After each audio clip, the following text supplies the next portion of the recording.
بسم الله الرحمن الرحيم. لا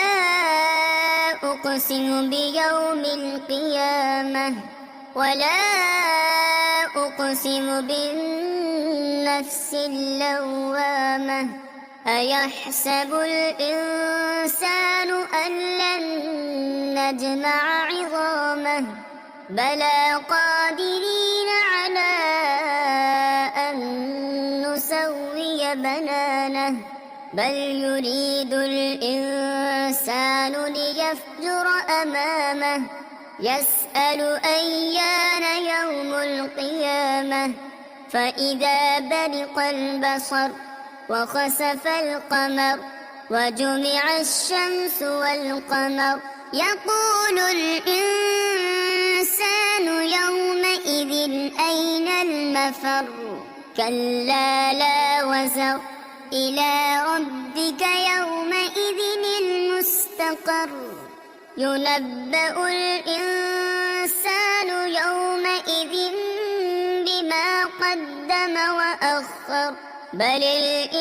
الإنسان على نفسه بصيرة ولو ألقى معاذيره لا تحرك به لسانك لتعجل به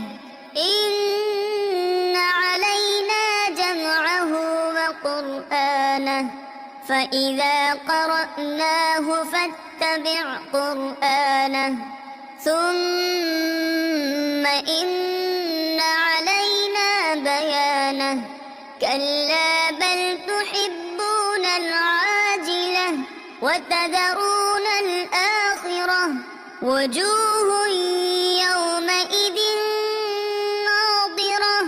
إلى ربها ناظرة ووجوه يومئذ باسرة تظن أن يفعل بها فاقرة كلا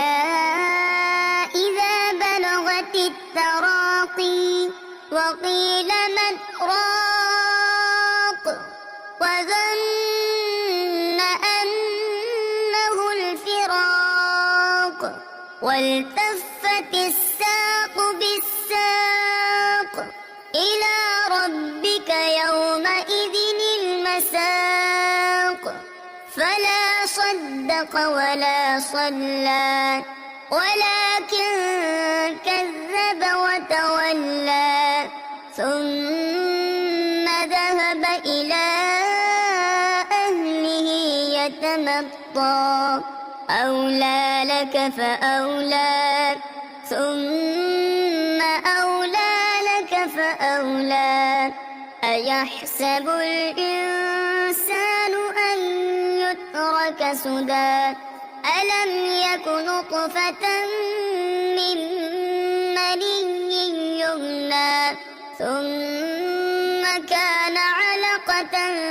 فخلق فسوى فجعل منه الزوجين الذكر والأنثى